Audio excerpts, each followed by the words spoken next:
Sean todos muy bienvenidos al Centro Teológico Internacional Wesleyan. Comenzamos hoy nuestra asignatura Teología del Nuevo Testamento 1, la teología de los evangelios sinópticos. Y hoy es nuestra primera clase. Primero voy a hablar de ciertos aspectos introductorios, como uno generalmente suele hacer en estas clases, para poder dar un contexto general de qué es lo que vamos a hacer y cuáles son nuestras presuposiciones a la hora de acercarnos a la teología bíblica del Nuevo Testamento. Si recuerdan bien, nuestros cursos anteriores eran de teología bíblica, efectivamente, pero desde la perspectiva del Antiguo Testamento. Vimos en la teología del Antiguo Testamento temas como la autorrevelación de Dios, la sabiduría, la ley, el pecado y el pacto. En este primer curso de teología del Nuevo Testamento está englobado un solo tema, el reino de Dios. Y para poder tocar el tema del reino de Dios, primero hay ciertos aspectos preliminares que voy a tocar. Primero, ¿qué es teología bíblica? Esta pregunta no la respondí al comenzar teología bíblica del Antiguo Testamento 2, porque no me pareció necesario, porque como ya tenían una temática anterior, por eso lo seguí con los temas simplemente. Y además es una pregunta que ustedes vieron en Introducción a la Teología. En su curso de Introducción a la Teología, ustedes vieron que habían diferentes ramas de la teología. Vieron que existía una rama llamada teología sistemática, otra llamada teología histórica o historia de las doctrinas o del pensamiento cristiano. Vieron que estaba la teología bíblica, que podía ser teología bíblica del Antiguo Testamento o teología bíblica del Nuevo Testamento. Vieron que había otra rama que se llamaba hermenéutica, que es el estudio de los textos y la interpretación. La apologética o la defensa de la fe. Y algunas otras, como la teología filosófica, que es la teología que utiliza las herramientas de la filosofía. Entonces hay varios tipos de teología, pero específicamente hoy vamos a comenzar la teología bíblica del Nuevo Testamento. Entonces, ¿qué es la teología bíblica? Esta definición se aplica tanto para el Antiguo como la del Nuevo, solo que para la del Antiguo es la teología bíblica del Antiguo y la del Nuevo es teología bíblica del Nuevo Testamento. La definición es la siguiente. Esta definición, por cierto, está extraída del texto de Wright.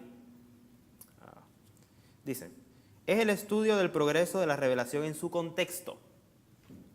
Es un estudio sistemático del material bíblico en cuanto tomó forma en la historia. El aspecto especial de la teología bíblica es su énfasis en el progreso de la revelación. Muchas veces vemos la Biblia como estática y olvidamos que Dios utilizó un contexto histórico, unos autores con sus características y un idioma específico. Esas tres características tienen que memorizárselas. ¿Por qué? Ya les explico. Entonces, primero lo primero. ¿Qué es teología bíblica? Es el estudio particular de una porción de la Biblia. Esa es una definición muy general y para nada técnica. Todo el mundo la puede recordar. Pero aquí ya vemos una definición un poco más técnica. No es simplemente el estudio de una porción de la Biblia. Es el estudio de la porción del Nuevo Testamento. Y específicamente el estudio del progreso de la revelación en su contexto.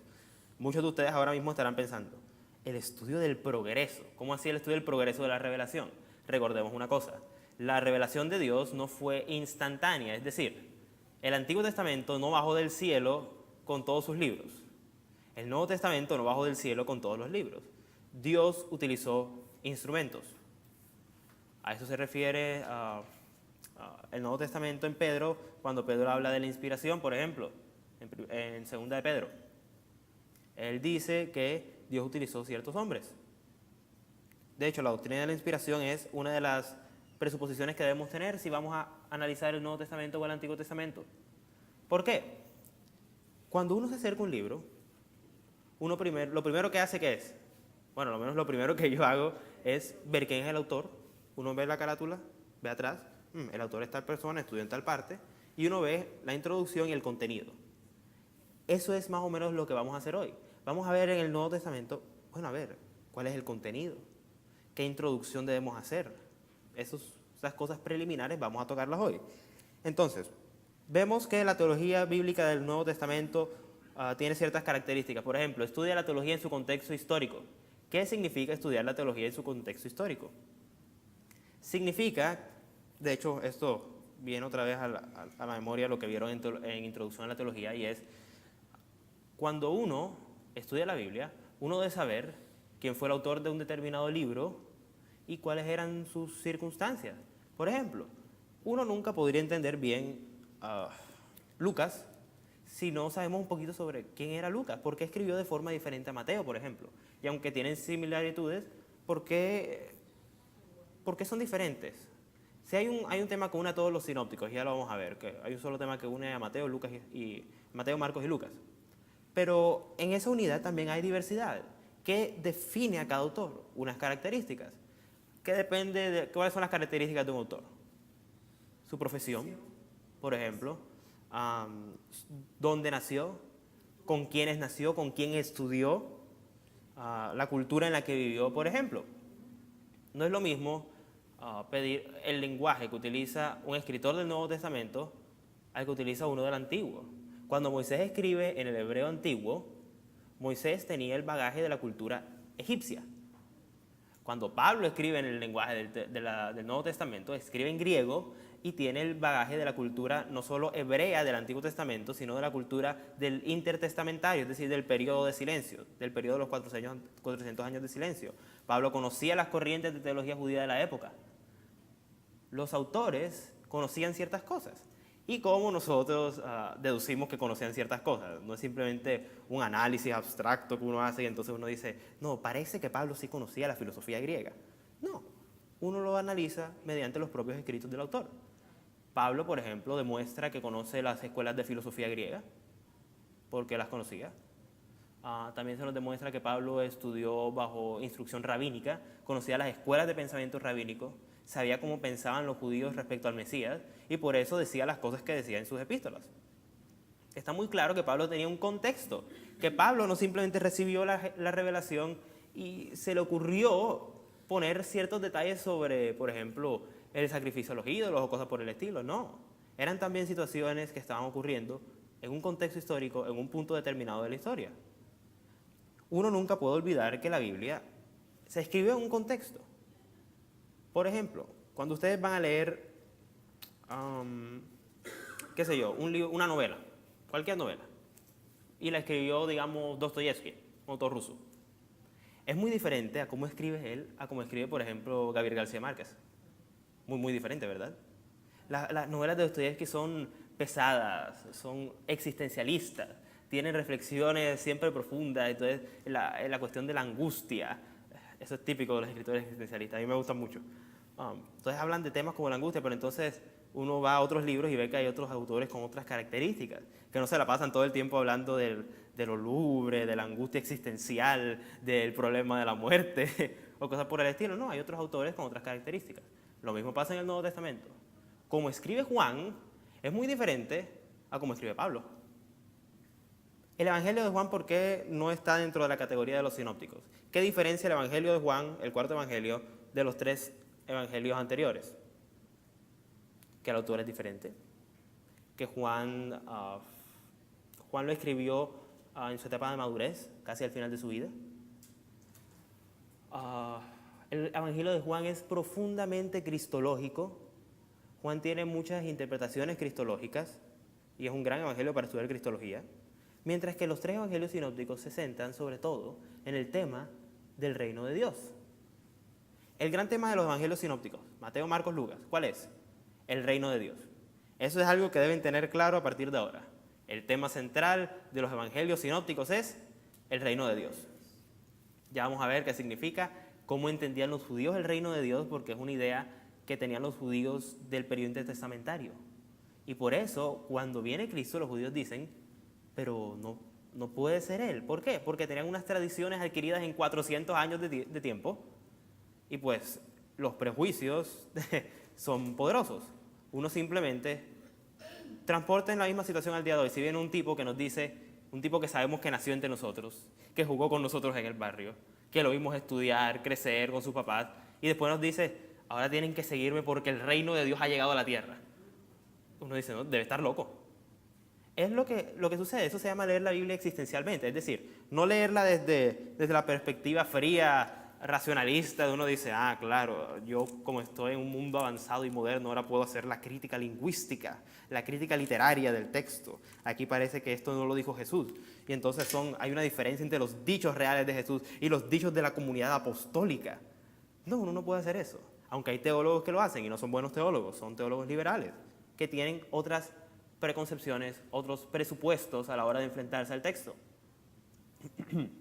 Entonces, cuando nosotros nos enfrentamos al texto bíblico, cuando hacemos teología bíblica del Antiguo y del Nuevo Testamento, nuestra primera consideración es: ¿quién es el autor de este libro? El Espíritu Santo. ¿Qué garantiza que el Espíritu Santo sea el autor de este libro que estamos leyendo? Garantiza que no hay error. Esa es la doctrina bíblica de la inspiración plenaria y verbal. ¿Qué significa eso? Significa que nosotros creemos que la inspiración se extiende a toda la Biblia. Plenaria significa toda, viene de pleno. Y verbal significa que no solo se extiende a toda la Biblia en general, sino también a las palabras. Es decir, es una inspiración que abarca lo general y lo particular. Dios eligió ciertos personajes con ciertas características en cierto contexto. No fue producto del azar. No fue que de repente Juan se sintió iluminado por una musa al estilo de los escritores paganos y entonces comenzó a escribir. No. Ellos fueron guiados por el Espíritu Santo para realizar esa tarea específica. Entonces debemos siempre tener en cuenta desde qué perspectiva estamos haciendo nuestra teología. La teología no se realiza en un vacío. Nosotros como teólogos también tenemos una formación académica. Por ejemplo, cómo se aproxima un sacerdote católico romano a los textos del Nuevo Testamento es diferente a cómo se aproxima un teólogo de cualquier denominación diferente. Y van a tener muchas discrepancias. Hay partes donde van a decir, claro, el pasaje está claro y esto es lo que significa, porque hay partes que están claras. Pero hay otras donde a veces no vamos a concordar. La cuestión es, ¿hasta qué punto tiene uno derecho a decir que no tiene, que no, esta parte no se interpreta así, o esta parte se interpreta así? Ese es el problema y el gran peligro también de ser teólogo. El teólogo, antes de hacer su labor y antes de hacer la exégesis del texto, no simplemente debe decir, voy a utilizar tal herramienta, voy a utilizar mi conocimiento de griego, voy a hacer la exégesis de este pasaje. No, lo primero que debe hacer el teólogo al abordar la teología bíblica es orar. Si no, no hay teología bíblica. No puedes tener una teología bíblica que se base en cualquier otra cosa menos en la Biblia. Y es curioso, existen teologías bíblicas que se llaman bíblicas que no tienen nada que ver con la Biblia. ¿Esa clase de teologías existen? Claro que sí. Y hay muchas allá afuera. Y hay muchos libros escritos por gente respetable, gente con doctorados y profesores muy de prestigiosas universidades, que escriben lo que podemos llamar sinceramente basura teológica. ¿Hay basura teológica? Sí, sí hay basura teológica.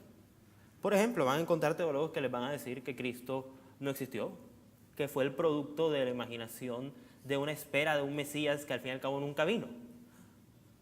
Hay otros que les van a decir que lo único que sabemos en serio de Cristo fue que murió en la cruz y que murió como un profeta apocalíptico desgarrado por la situación en la que vivió. Que Cristo fue un error, que fue un hombre que se equivocó demasiado y que todos sus errores le llevaron al fin y al cabo a morir en la cruz de una forma, no de una forma cruel, sino de una forma absurda. Esas cosas las van a escuchar de ciertos teólogos. Esas son la clase de cosas que yo no les voy a decir, pero deben estar preparados para enfrentarse a los debates actuales que hay en los campos de erudición, tanto del Antiguo como del Nuevo Testamento. Ahora, sabiendo eso, y no entrando en más detalle de todo lo que uno no debe estudiar, vamos a entrar en detalle en lo que vamos a estudiar, lo que dice la palabra de Dios. Ahora, vemos entonces que la teología bíblica estudia el progreso de la revelación en su contexto. Vemos que efectivamente hay unos autores que tienen unas características particulares, que escriben en un idioma particular y que tienen un contexto que los rodea. No son instrumentos de Dios también, eso siempre hay que tenerlo en cuenta. Es decir, lo que ellos escriben es absolutamente sin error, sí. Las cosas históricas que tienen documentadas son absolutamente ciertas, sí. No hay un ápice de mentira en lo que dice la Biblia. Recuerden, santifícalos en tu verdad, tu palabra es verdad. Juan 16:17 fue uno de los textos que utilizamos para fundamentar el quehacer teológico en la introducción a la teología. Uno siempre debe recordar entonces la doctrina de la inspiración plenaria y verbal como la acabo de explicar. Los autores entonces nos hablan desde una perspectiva y cada uno de los autores tiene perspectivas diferentes. Por ejemplo, como hay algo que llamamos, esto es obviamente muy general, es solo algo somero que voy a mencionarles, hay algo que se llama en teología el problema sinóptico. ¿Qué es el problema sinóptico? El problema sinóptico dice lo siguiente: ¿cómo sabemos, cómo podemos relacionar los tres documentos que tenemos, Mateo, Marcos y Lucas? Por ejemplo, hay un texto que dice que Jesús subió a tal ciudad, pero el otro texto dice que Jesús bajó. Entonces, ¿cómo hacemos? ¿Subió o bajó? Una respuesta podría ser, son simplemente dos puntos de vista diferentes. Esto sucede todo el tiempo, por ejemplo, con en los juicios legales, en el ámbito de la corte. Hay dos puntos de vista diferentes. Efectivamente, lo importante es que el hecho ocurrió. Solo que tú lo viste desde la perspectiva que él subió, pero la otra persona, como estaba en otra posición, vio que él bajó. No hay ninguna contradicción entre la documentación de los hechos de un evangelio y el otro, porque esta es una objeción que van a encontrar mucho en círculos académicos y la gente del común van a decirles, pero si la Biblia está llena de errores, ¿acaso no? Por ejemplo, también ponen el famoso ejemplo de, el caso de los testigos de Jehová. Ellos dicen, pues, en el Antiguo Testamento dice claramente que hay un Dios, entonces hay uno solo. Pero cuando entonces se encuentran en el Nuevo que Cristo dice que Él es Dios, ¿qué dicen? No, ahí no está diciendo que Él es Dios, sino que Él es una criatura muy exaltada, muy pegadita a Dios, casi llegando a ser Dios, pero no es Dios. Entonces, ¿qué pasa ahí? Ahí sí hay problemas. Uno no puede simplemente pensar que como yo tengo que armonizar la Biblia, tengo que cuidarla para que todas las cosas encajen. No todas las cosas te van a encajar. ¿Por qué? Porque todavía, por ejemplo, hay profecías que no se han cumplido. ¿Cómo haces tú con aquello que no conoces? Recuerden una de las cosas que vimos en teología del Antiguo Testamento. Las cosas reveladas son para ti y para tus hijos, mas las cosas secretas son de Jehová tu Dios. De Dios es lo secreto. Dios por eso nos da la revelación. Por eso la Biblia es la revelación. Ahora, esta revelación tiene misterios. Y el reino de Dios es uno de esos misterios.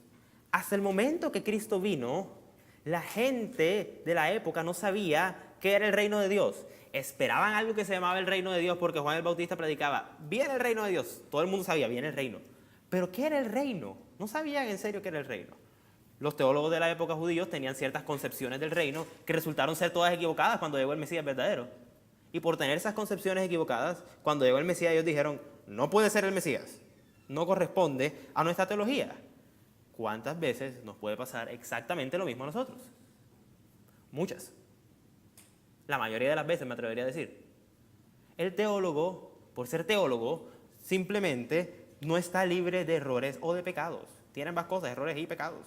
Y sobre todo bastantes pecados. El teólogo que no puede admitir que su tarea teológica depende exclusivamente de la iluminación que Dios le dé, no puede ser teólogo.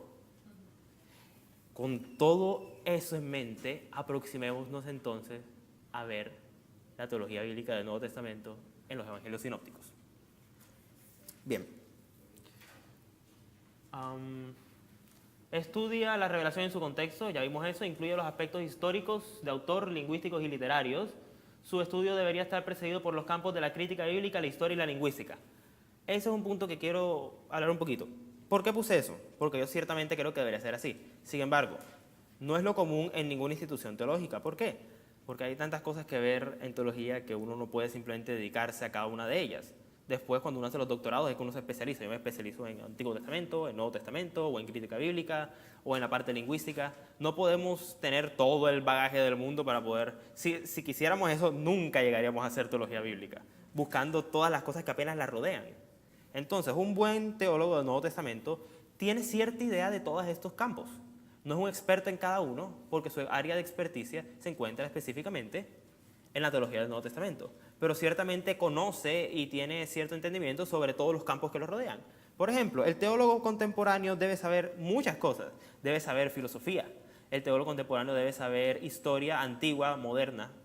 Debe saberla. Debe saber historia del pensamiento cristiano, cómo se desarrollaron las ideas teológicas después de que se cerró el canon de la Biblia.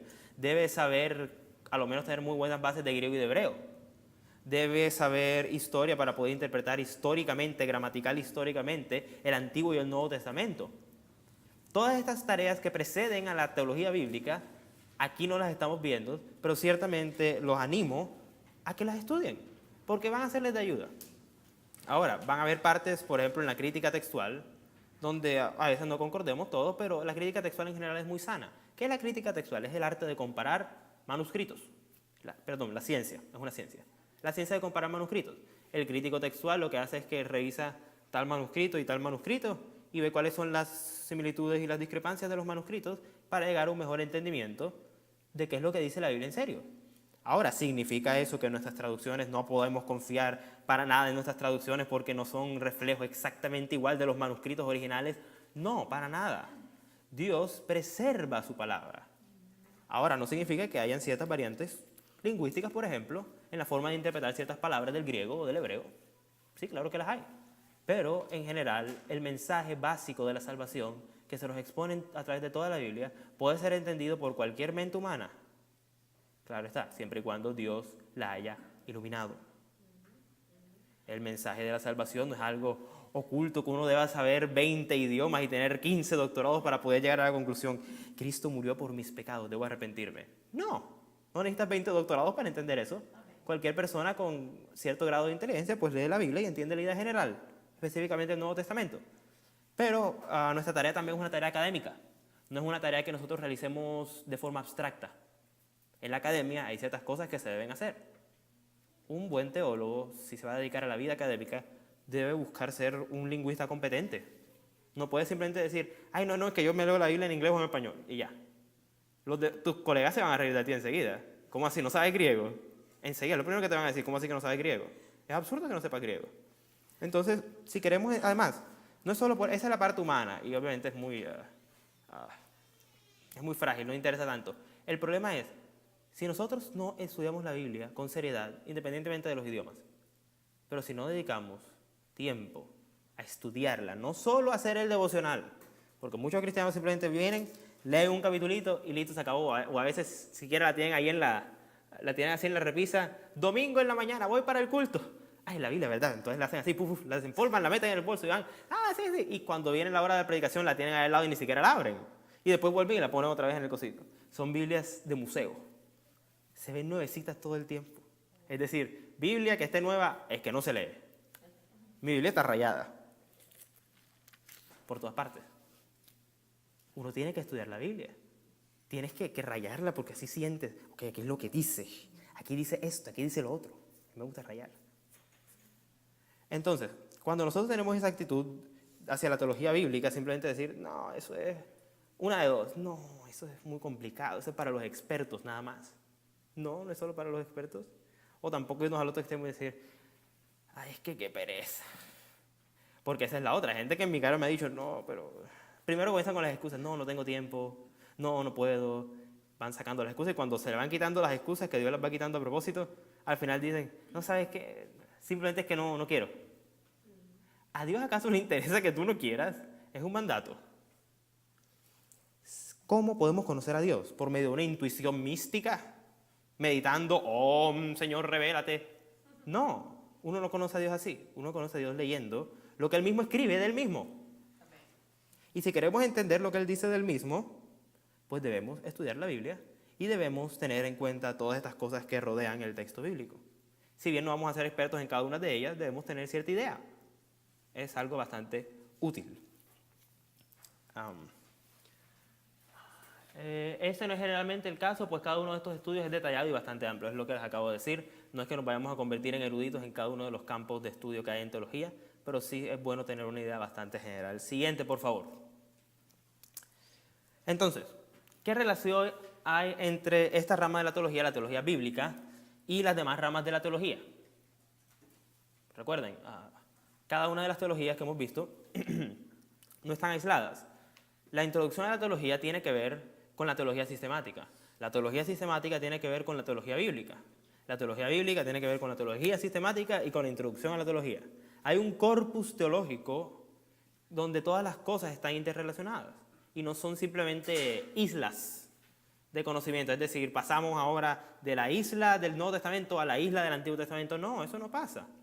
Están unidas, están interconectadas y debemos saber cómo funcionan independientemente y en correlación. Esa es la tarea básica del teólogo, estudiar la Biblia. ¿Qué dice la Biblia? ¿Cómo relacionamos los datos que tenemos dentro de la Biblia? De la misma forma que para un científico, para un biólogo, por ejemplo, los datos del biólogo están en la naturaleza, para nosotros los datos están en la Biblia.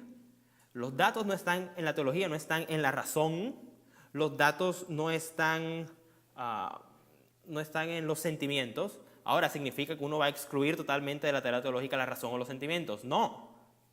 Ambos se involucran en la tarea teológica, pero deben involucrarse de forma adecuada en las posiciones donde uno sabe que van. Por ejemplo, hay teólogos que son sentimentalistas o racionalistas. Los teólogos racionalistas piensan que su intelecto es superior a la Biblia y emiten juicios sobre la Biblia, cuando debería ser lo contrario. La Biblia es la que emite juicios sobre el hombre. Y por juicio no me refiero, por cierto, me refiero aquí a una opinión. Juicio aquí significa opinión, no significa algo legal. No lo estoy utilizando en el contexto de la jurisprudencia. Entonces, ¿qué relación existe entre esta rama y las otras ramas de la teología? La relación con la apologética. ¿Qué es la apologética? La apologética es la defensa de la fe. Viene de la palabra griega apología, que es defensa. De hecho, los americanos son muy buenos en el campo de la apologética. La apologética es un estudio introductorio a la teología bíblica, diría yo, porque la apologética trata sobre las bases de la fe. Desde una forma, utilizan herramientas que no son la Biblia necesariamente, utilizan más bien herramientas filosóficas, herramientas de pensamiento. Por ejemplo, si tú vas a debatir con un filósofo ateo, tú obviamente no puedes citarle la Biblia. ¿Por qué? Porque debes encontrar, para poder entablar un diálogo con un oponente, lo primero que debes encontrar es el piso común. Y de ahí ir moviéndote hacia la debilidad del oponente mientras tú la buscas en el debate y después atacar. Uno nunca puede comenzar un debate con otra persona diciéndole, arrepiéntete, pecador. No, si es un debate y si es académico, o al final del debate, tú te acercas a él y le dices, sí, arrepiéntete, acepta a Cristo como tu Señor y Salvador, pero al final del debate. Durante el debate no lo hagas, porque eso siempre va a hacer que pierdas puntos. Entonces, eso es un buen consejo, porque muchas veces hay fallas en las técnicas de evangelismo por ese detalle. Cuando tú te aproximas a una persona que no sabe de Cristo y que tiene una predisposición, tú nunca sabes si tiene una predisposición, pero probablemente la tiene, siempre tienes que pensar así. Cuando vas a aproximarte a esa persona, ¿qué sucede? Si tú lo primero que le dices es, eres un pecador que necesita de la gracia de Cristo, él se va a quedar, ¿y yo qué he hecho? No, comienza preguntándole, bueno, ¿y tú qué opinas de la religión? De forma muy general.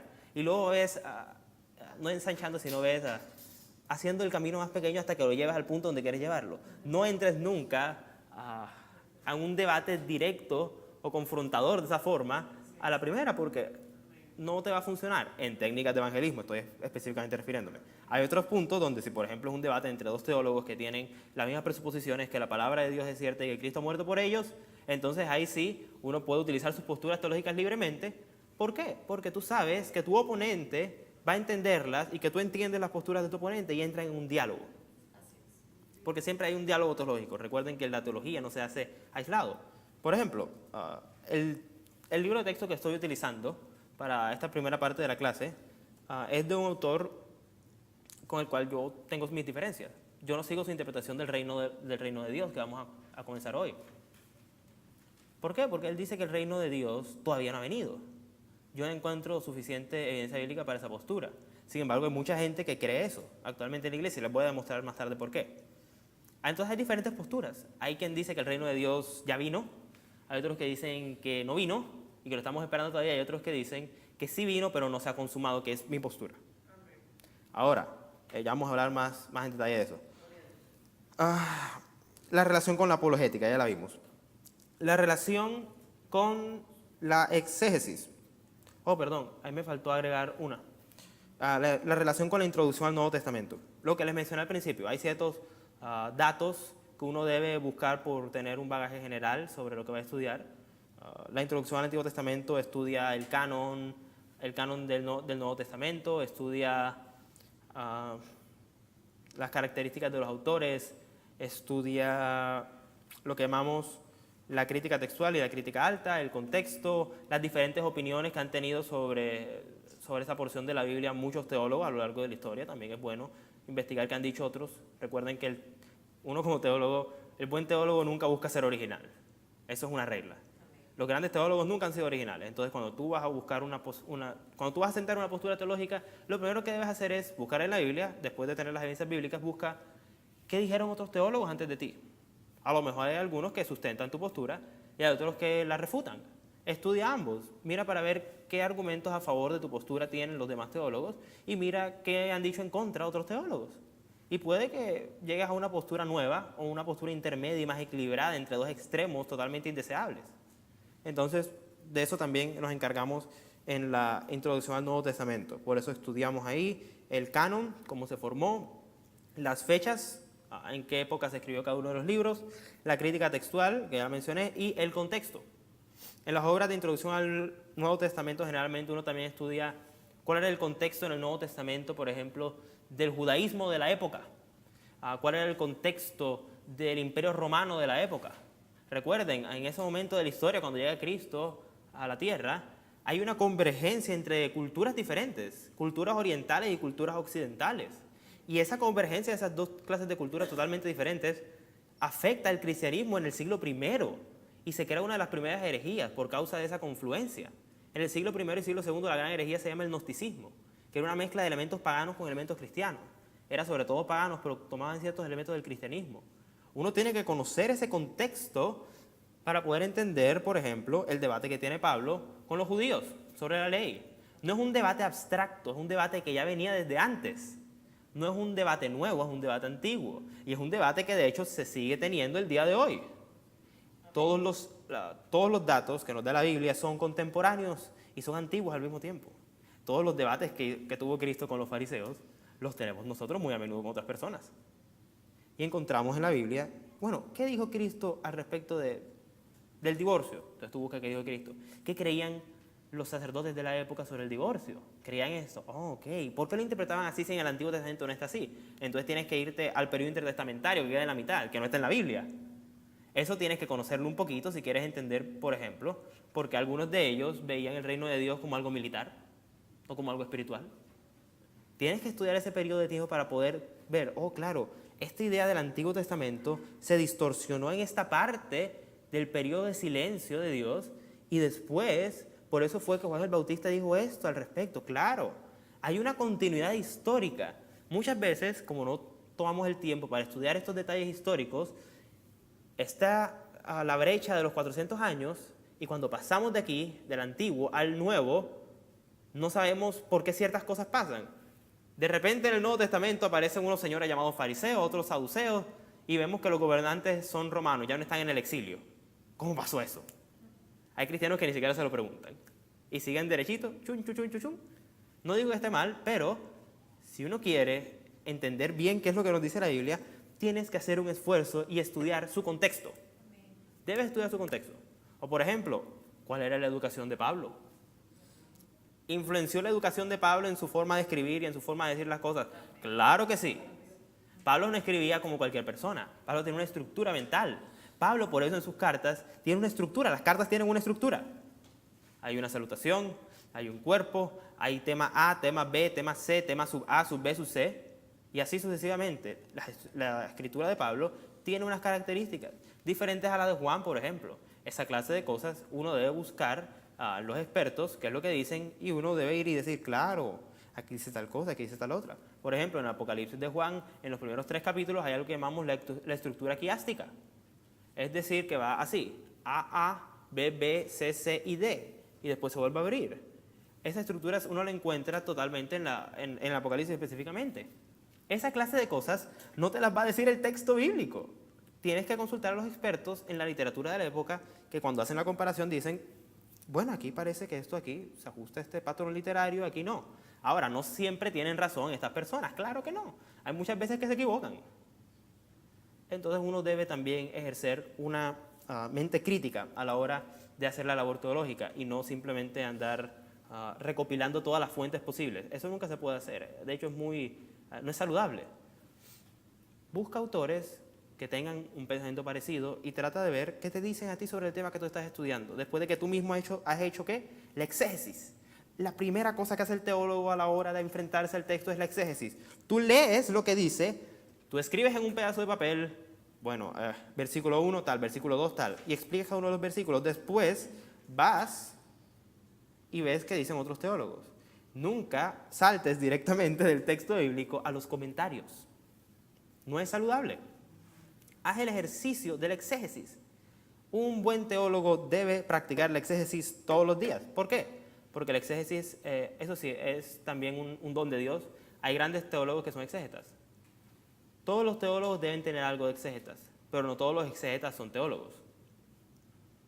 Eso sí, un pastor, yo creo mucho que debe saber bastante de hermenéutica y debe tener una capacidad para poder distinguir los temas que lee, las cosas, cómo los va a relacionar. Es importante saber el orden de las ideas.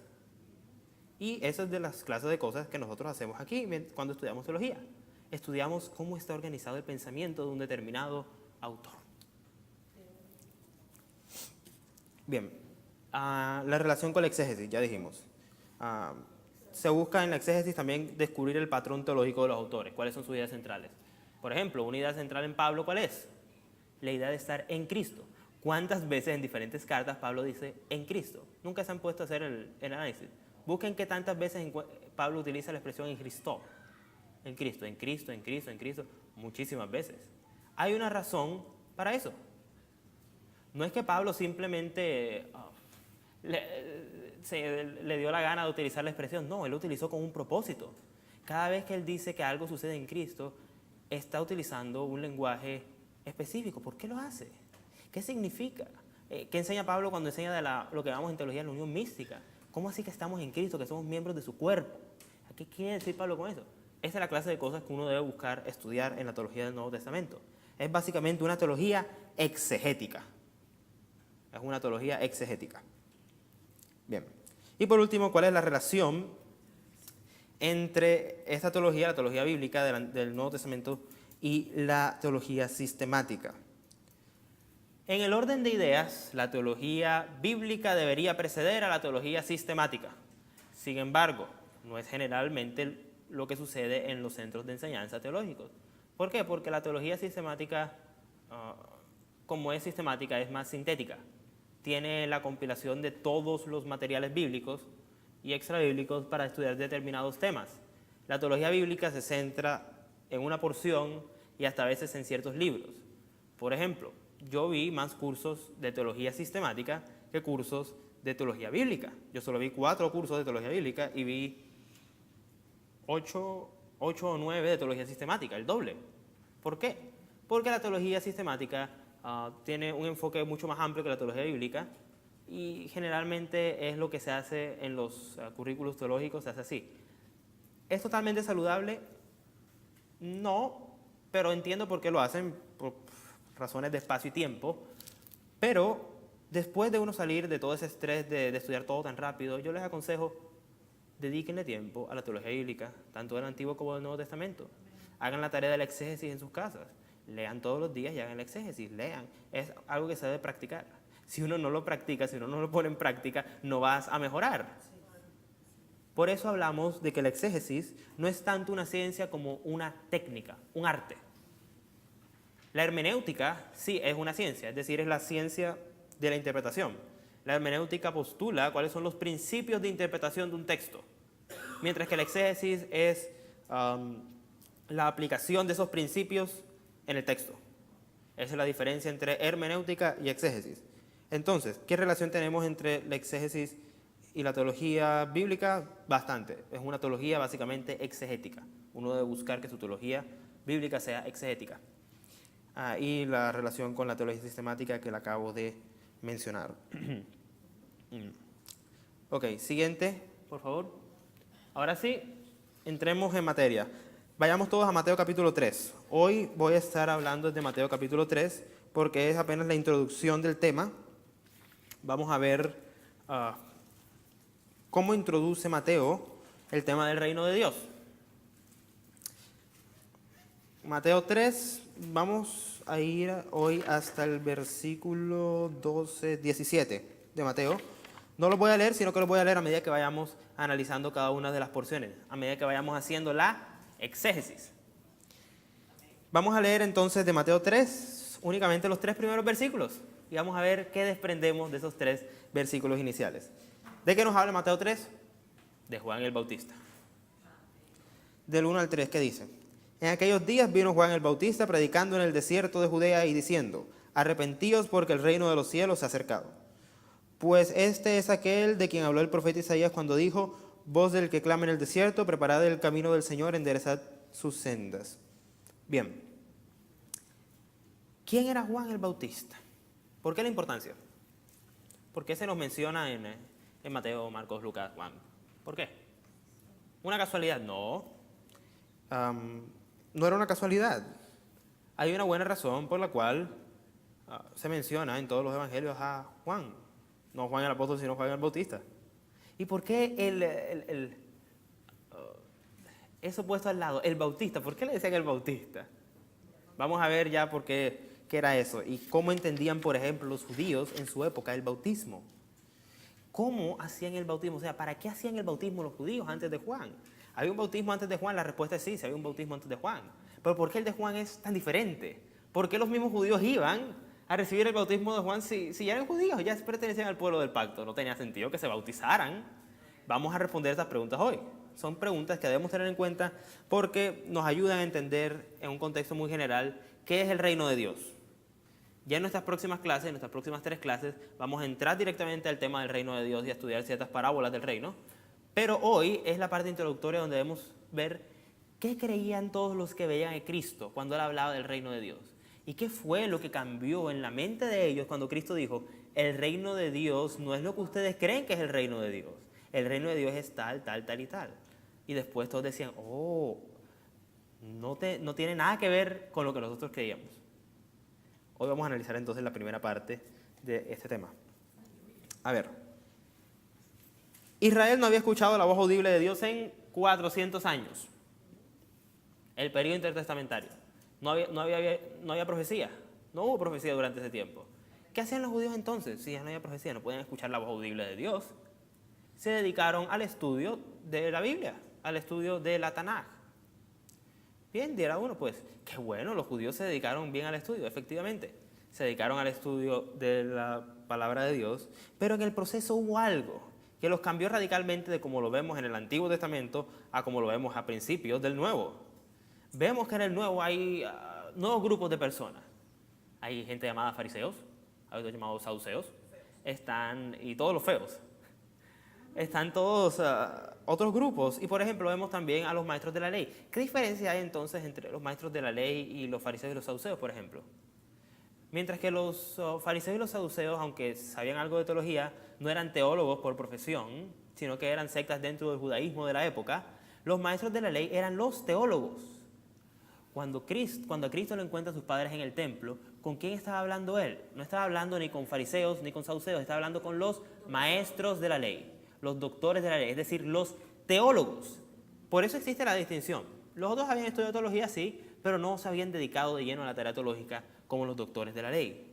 Así que uno siempre debe ver, por ejemplo, cuando uno lee Juan hace la distinción entre cuando Cristo hablaba o debatía con los fariseos, que hablaban básicamente de leyes externas si se debían o no cumplir, no tanto de teología, mientras que con los maestros de la ley sí hablaba de temas más de fondo.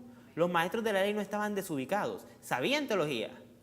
Y por eso la forma en que Cristo le habla a los unos es diferente a como le habla a los otros. Con unos habla de teología y con otros les dice: todo lo que ustedes creen, todas estas enseñanzas que ustedes proclaman, pues no son enseñanzas para nada porque no están en la ley. Si yo soy el cumplimiento de la ley, ¿cómo van a decir que yo incumplo la ley si yo soy el que viene a cumplir la ley? Es ridículo.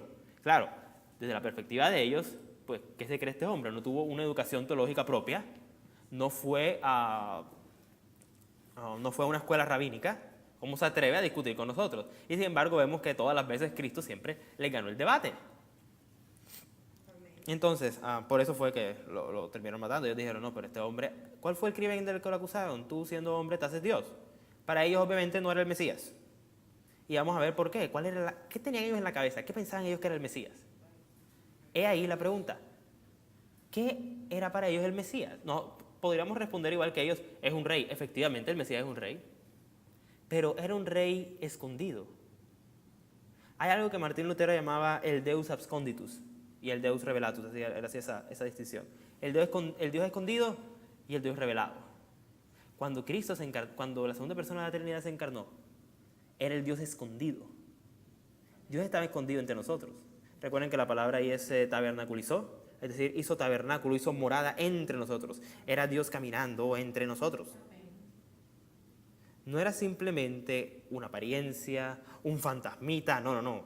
Era Dios hecho carne que había nacido de María, por un proceso absolutamente sobrenatural. A María a veces se le olvidaba que su hijo no era su hijo como tal. Dios la había utilizado a ella, sí, pero él era Dios e hijo de Dios, no tanto hijo de María. Aunque ciertamente en cuanto a su humanidad era totalmente hijo de María, claro que sí. Tenía sus genes, claro que sí. Pero también era totalmente diferente de ella. No pecó nunca. Sería interesante recalcar esto. Muchas veces hay teólogos que se han imaginado a Cristo como un niño, pero como un niño que también hacía travesuras y cosas por el estilo. No, era perfecto. Ahora, ¿Cristo jugaba? Claro que sí. ¿Cristo se reía? Claro que sí. Cristo dormía, lloraba, sudaba, tenía hambre. El rey del reino que estamos hablando hoy era un rey que vivió entre sus súbditos. ¿Cuántos reyes hacen eso? Ninguno. Él fue el único que vino a convivir con sus súbditos para poder salvar a sus súbditos. Entonces el reino de Dios es algo que involucra, de hecho, muchas cosas. No es una idea abstracta. El reino de Dios no es algo sobre lo que uno piense y diga, no, el reino de Dios es una idea moral muy buena, es el amor que tiene Dios por todos. No. El reino de Dios involucra lo que llamamos una cosmovisión, es decir, una forma total de ver la realidad. Eso es el reino de Dios. Por ahora no vamos a tocar ese tema lo voy a dejar para después. ¿Qué relación hay entre el reino de Dios y una cosmovisión? ¿Cómo logramos tener una cosmovisión del reino? Esa pregunta vamos a tocarla después, no hoy. Entonces, es una teología del rey y su reino. Es decir, que es una teología básicamente escatológica. Sin embargo, vamos a responder la pregunta: ¿qué es el reino de Dios? Es el gobierno de Dios sobre todas las esferas. Eso significa el reino de Dios. Vamos a seguir indagando sobre eso un poquito más tarde. ¿Cuáles eran las creencias de los judíos sobre el reino de Dios? La apocalíptica judía del intertestamentario.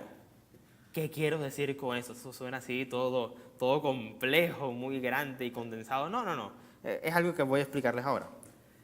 ¿A qué me refiero con la apocalíptica judía? El intertestamentario, como les dije, es el periodo de silencio. Los 400 años entre el Antiguo y el Nuevo Testamento. Esto le llamamos el periodo intertestamentario, porque está entre testamentos, entre el Antiguo y el Nuevo Testamento. Ahora, la apocalíptica. ¿Qué es la apocalíptica? Me preguntarán ustedes. Es un género literario, es un tipo de literatura. La apocalíptica es una subdivisión de la literatura profética. La literatura profética es, encontramos bastante en el Antiguo Testamento. Es una literatura que habla sobre, no tanto sobre las profecías como la lectura del tiempo. Los profetas estaban interesados, cuando Dios les daba una profecía a ellos, no solo se referían al pasado, también veían el presente y el futuro. Era algo que se refería al tiempo como un todo. Muchas veces imaginamos a los profetas específicamente como videntes. ¿Incluía ver profecías del futuro? Claro que sí. Hay muchas que están en el Antiguo Testamento, profecías sobre el Mesías, que se las revelaron a ellos las escribieron y efectivamente se cumplen en Cristo. Pero muchas veces las profecías también eran para la vida actual de esa gente y para el momento histórico en el que vivían. Por ejemplo, en el caso de Isaías encontramos que hay una profecía por cada una de las naciones vecinas de Israel. Esas naciones existían en ese momento histórico, en ese punto histórico, claro que sí. Y las profecías que hizo se cumplieron, claro que sí, durante el tiempo en la historia. Entonces, cuando hablamos de escatología aquí, no me estoy refiriendo, la escatología no se refiere a la apocalíptica. Son dos términos diferentes. No quiero que los confundan. La gente actualmente, cuando uno le habla de escatología, se imaginan que se refiere únicamente a los eventos relacionados con el fin de los tiempos. Los eventos relacionados con el fin de los tiempos son estrictamente apocalípticos. ¿Son escatológicos? Sí, porque la escatología es la categoría más grande. La apocalíptica es una parte de la escatología. Esto quiero que les quede claro, para que nunca lo confundan. Entonces, la apocalíptica es una subcategoría de La escatología. ¿De qué habla la escatología? La escatología habla del tiempo y del cumplimiento del tiempo. Ahora, hay una pregunta interesante. ¿Son los evangelios sinópticos escatológicos? Es decir, nos hablan los evangelios sinópticos sobre el cumplimiento del tiempo. La respuesta es sí. Los evangelios sinópticos, Mateo, Marcos, Lucas, son evangelios que hablan de la escatología, es decir, del cumplimiento del tiempo. ¿Cómo mide uno el cumplimiento del tiempo? ¿Qué tiempo se cumplió? El tiempo de la venida del Mesías. Ahora, ¿cómo es la relación?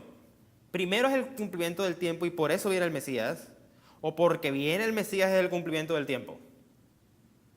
Hay que tener claridad en ese asunto.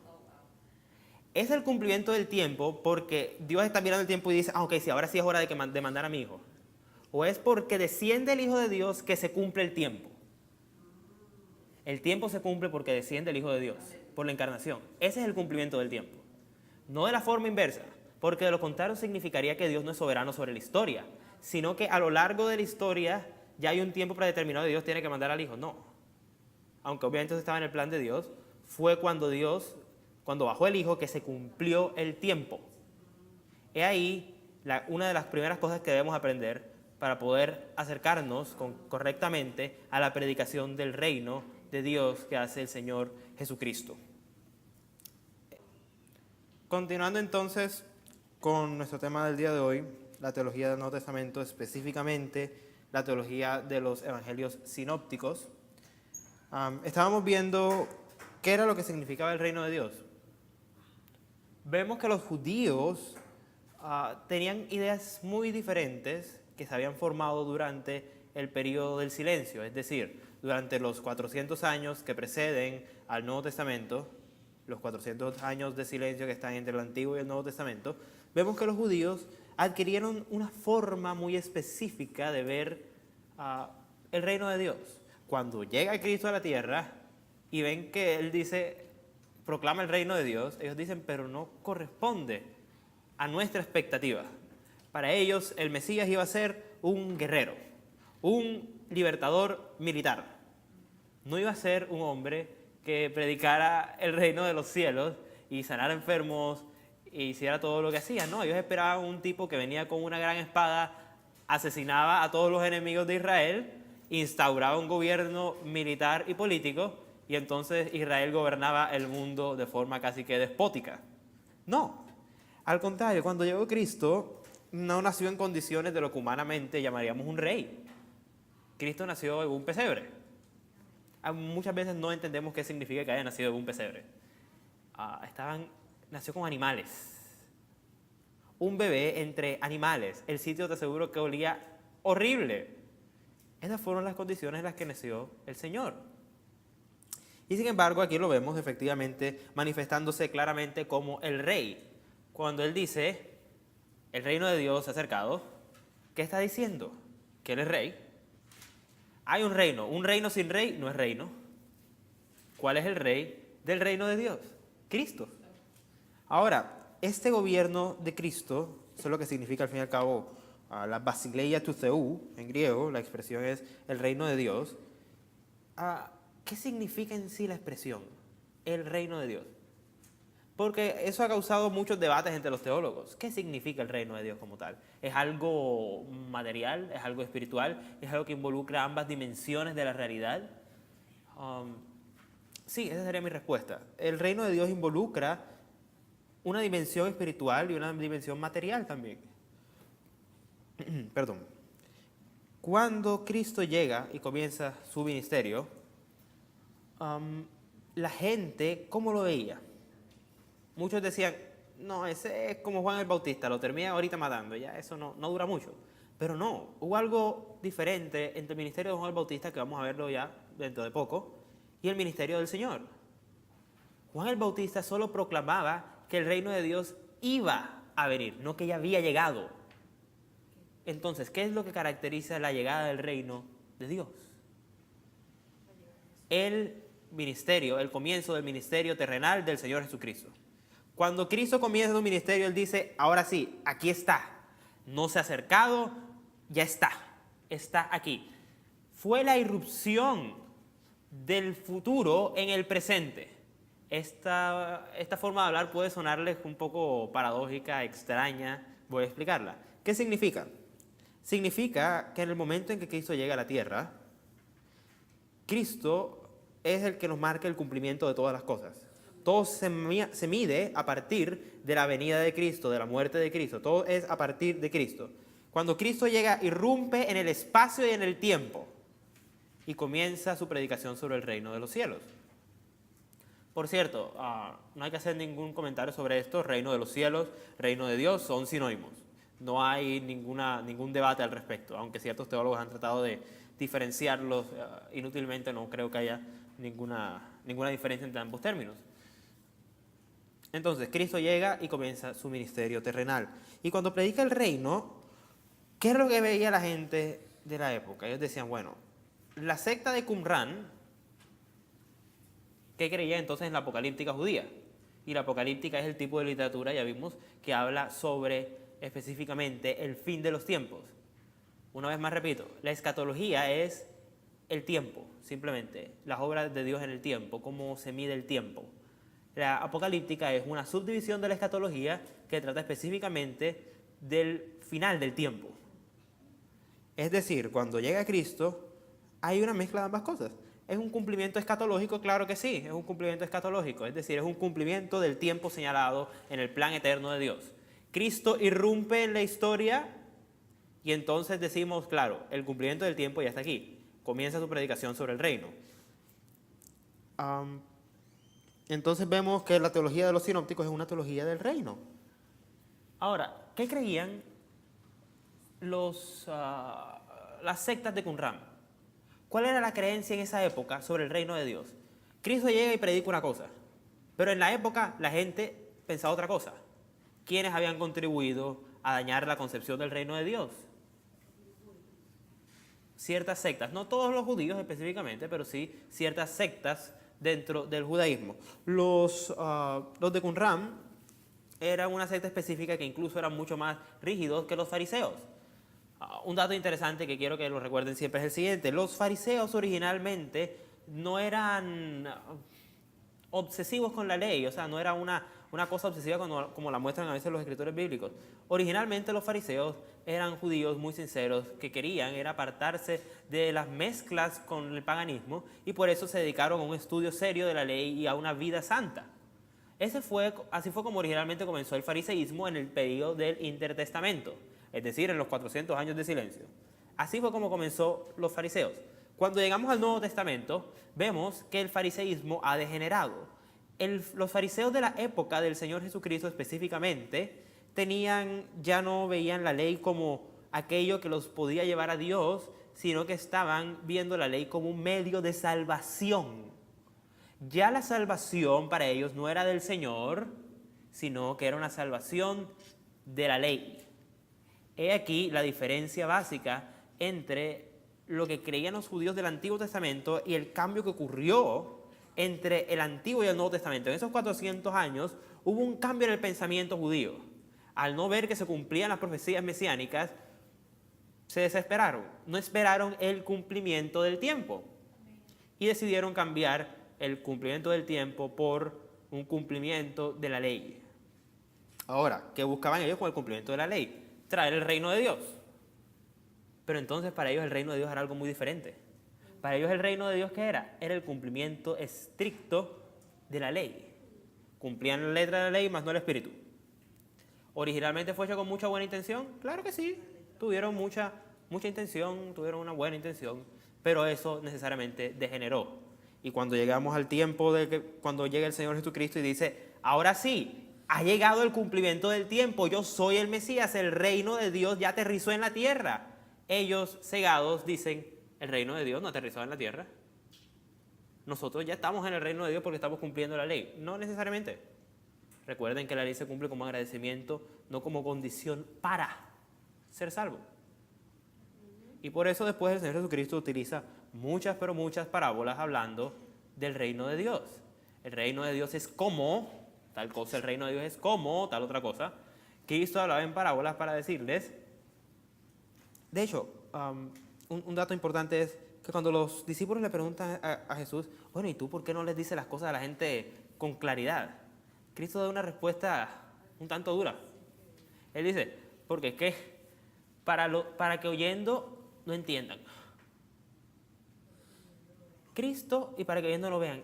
¿Qué vino a hacer Cristo entonces? ¿A instaurar el reino? Claro que sí, vino a instaurar el reino de Dios. Pero eso significa entonces que todos los humanos están en el reino de Dios. La respuesta es no.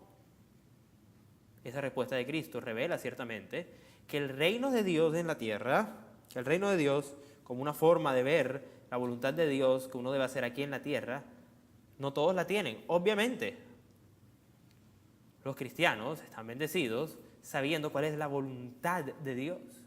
La predicación original de Cristo, ¿a quién iba dirigida? A los judíos que conocían la ley. Se esperaba de ellos que como no conocían las leyes de Dios, cuál era la voluntad de Dios escrita, se darían cuenta cuando viniera el cumplimiento de esa voluntad y les dijera, ya ha llegado, aquí está el reino, ahora vivan en el reino. Era lo que estaban esperando. Por causa de la incredulidad de ellos, el mensaje del reino se lo traspasan a los gentiles. Ahora, el apóstol Pablo se refiere a esto en Romanos de una forma muy misteriosa. Es un pasaje extremadamente difícil que no me atrevo a interpretar aquí, porque dice porque todo Israel será salvo. ¿Qué significa eso? Dejaremos eso para futuras ocasiones, pero necesariamente es un pasaje muy enigmático.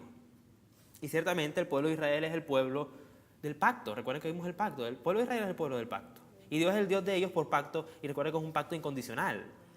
Entonces, ¿por qué pasó lo que pasó? Si Dios envió al mediador del pacto, que es Cristo, Cristo viene, trae el reino de Dios, y cuando llega, nada pasa para los judíos, sino que los judíos dicen, ese no es el Mesías.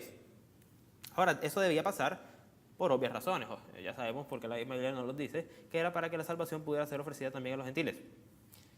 Ahora, después de esa digresión, para que vayamos entrando en ambiente cuando veamos a Pablo y entendamos, porque la teología de Pablo viene después de la teología de los sinópticos, Pablo también tiene una concepción del reino de Dios, que es la concepción correcta del reino de Dios, porque los demás apóstoles la tenían y Pablo la hereda de ellos. Entonces, vemos que el reino de Dios es muy diferente para la secta de Qumran y para el judaísmo intertestamentario en general.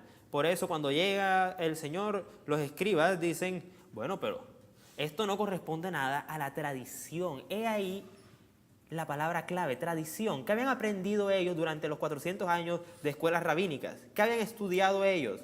¿Habían estudiado la Torá? Claro que sí. Pero cuando habían vuelto sus miradas sobre no la ley, sino la interpretación de la ley que se encuentra en los profetas, recuerden, los profetas son interpretación de la ley, cuando ellos veían los profetas, reinterpretaban a los profetas de tal forma que toda profecía mesiánica la entendieron de un modo incorrecto. La entendieron de un modo militar, la entendieron de un modo que cuando les hablaban del reino de Dios, ellos se imaginaban un conquistador que venía en un caballo y mataba a todo el mundo que no fuera judío. Básicamente, ellos se imaginaban un genocida. Ahora, ¿eso va a suceder? Claro que sí, cuando el Señor Jesús vuelva por segunda vez. Sin embargo, esta no era la segunda venida, era la primera venida. Y en la primera venida ocurrió la humillación. Cristo se humilló, eso lo hablamos en teología sistemática, lo que hace referencia Pablo en Filipenses capítulo 2. Entonces, cuando llega el reino de Dios, todas las expectativas judías chocaron con la realidad del reino. No identificaron el reino y no quisieron admitir que el reino de Dios no era lo que hablaba la apocalíptica del intertestamento. No era un reino militar, sino que Cristo llegó hablando del reino de los cielos, del reino de Dios, y el reino de Dios en realidad era el mismo, porque Él es el rey del reino. Cuando llega entonces el rey, se ve rechazado, tal cual lo leemos en los evangelios, pero eso nos da la posibilidad de estudiar, en base a ese rechazo, ¿qué enseñó Cristo entonces? Él siguió enseñando sobre el reino. ¿Significa que Cristo fracasó de alguna forma? No, para nada. Cristo no fracasó en su tarea. Él vino a traer el reino de los cielos y lo trajo, ¿sí o no? Claro que sí, trajo el reino de los cielos. Al traer el reino de los cielos, la pregunta es, entonces, para responder la pregunta que hicimos antes, ¿está el reino de los cielos como una entidad total en la vida humana actualmente? La respuesta es no. Ahora, ¿no hay reino de los cielos actualmente? No, tampoco. Hay una mezcla entre dos. Esta frase la utiliza un teólogo que yo leo, Herman Ridderbos. Él dice que hay dos eones Es lo que se refiere cuando hablan en la Biblia sobre el presente siglo malo. La palabra ahí es aion en griego, la traducimos como eón o siglo. Prefiero la palabra eón porque siglo suena a muy delimitado de un periodo de tiempo. Un eón se refiere más bien a un periodo de tiempo X, no necesariamente 1000 años o 100 años. Es un periodo de tiempo. Hay algo que debo además mencionar. Cuando vamos a hablar ahora del rey y el reino, y hablemos del tiempo, no quiero que en nuestras mentes tengamos la concepción del tiempo como que podemos necesariamente medirlo, porque eso es un gran error al hablar del reino de los cielos. Si nosotros comenzamos a medir, por ejemplo, los 1000 años y los tomamos literalmente y medimos 1000 años, desde que vino Cristo han pasado 1000 años, es decir que entonces la profecía no se cumplió. Hay que tener mucho cuidado. Los periodos de tiempo, simplemente se refiere a un periodo de tiempo. O cuando encontramos en ciertas profecías muy misteriosas que nos hablan de y pasó tiempo y tiempos. ¿Qué quiere decir eso? Hay una pregunta central aquí y es la pregunta del tiempo. ¿Cómo leemos el tiempo? Eso es la escatología, la lectura desde la perspectiva divina del tiempo. Ahora, hay algo que llamamos escatología inaugurada, es decir, la escatología que ya ha comenzado. ¿Ya ha comenzado una escatología? Claro que sí, desde que llegó Cristo hace 2000 años estamos en un tiempo escatológico. Hasta Cristo fue la espera. Llegó Cristo y hubo una división radical en la historia de la humanidad. Hay una buena razón por la cual medimos el tiempo como antes de Cristo y después de Cristo. Es una forma escatológica de ver el desenvolvimiento de los hechos en la historia. Cristo trae el nuevo siglo con él, pero el viejo siglo acaba, no. Si hubiera acabado, ya no hubiera mundo. Hay una mezcla actualmente entre el reino de Dios y el reino de las tinieblas.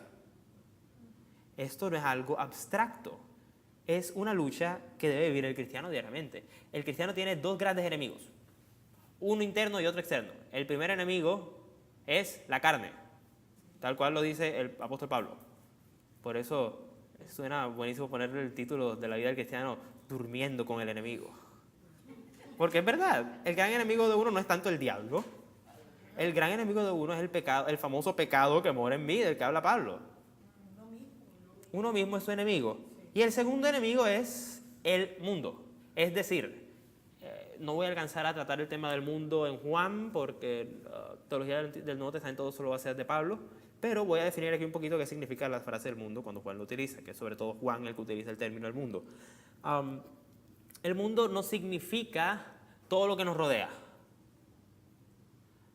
Porque de lo contrario, por ejemplo, entonces el cristiano se aísla y entra en un monasticismo que no es el propósito del reino de Dios.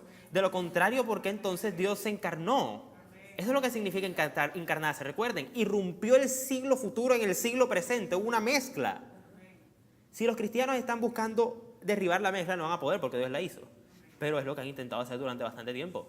Se intenta retraer de la realidad y encerrarse dentro de un caparazón y no luchar. Un reino, ¿qué hace? Pelea todo el tiempo. Nunca han leído historia. Y los reinos pasaban en guerra y el uno mataba al otro y se volvían a matar y seguían peleando. Es una pelea que no termina. El reino siempre avanza, sí, pero no significa que los enemigos... Ahora, ¿los enemigos están derrotados? Claro que sí, Cristo los derrotó en la cruz. Pero aún así hay una lucha diaria del cristiano. El cristiano cuyo objetivo es el reino de Dios debe ver siempre que su lucha es interna y externa y que su lucha no termina, que el reino es algo que avanza y que si tú cometes un solo pecado obstaculizas el avance del reino de Dios. Así de sencillo, cometes un acto de traición cósmica contra el gobernante soberano del universo. Esas son las implicaciones de vivir en el reino de Dios. El reino tiene un rey y el rey es soberano, tú no decides. En una monarquía uno no decide, el rey manda, es vertical, de arriba hacia abajo. Entonces, esa es la implicación de la frase «He basileia tu theou». ¿Qué significaba basileia en griego? ¿Por qué utilizan ese término aquí? ¿Qué significa reino? El reino, «He basileia tu theou», de Dios, en genitivo. El reino de Dios, ¿qué significaba? Significa el dominio de Dios. No es simplemente imaginarse, como creían los judíos de la época, que el reino de Dios se iba a instaurar en la tierra en un pedazo de la geografía. Eso no era el reino de Dios. Cuando llega Cristo, Cristo nos dice, el reinado de Dios es algo que abarca todos los aspectos de la vida humana. Es una cosmovisión. ¿Y qué es una cosmovisión? Es una forma de ver la vida en su totalidad. Es lo que llamamos en inglés worldview, vista del mundo. Ver todas estas cosas conectadas. La política y la economía, la ciencia, la filosofía, el arte, no son esferas del ser humano, de la vida del ser humano, que estén separadas de ti. Son cosas que tienen diferencias, sí, tienen sus propias, lo que llama un filósofo que yo leo, esferas de soberanía, pero todas giran en torno a la idea central del Dios del reino. Ese Dios del reino quiere que sus hijos vayan a todas esas esferas y hagan su voluntad en las esferas, llevar el reino de Dios hacia. Es una conquista, efectivamente, los romanos estaban asustados cuando escuchaban, no, porque el reino, ¿cuál reino? Por eso, ¿cuál fue la pregunta que le hizo Pilatos a Jesús? ¿Eres tu rey? Esa era la pregunta clave. Si Cristo decía que era rey, efectivamente, era enemigo del imperio inmediatamente. No puede haber dos reyes en un mismo reino.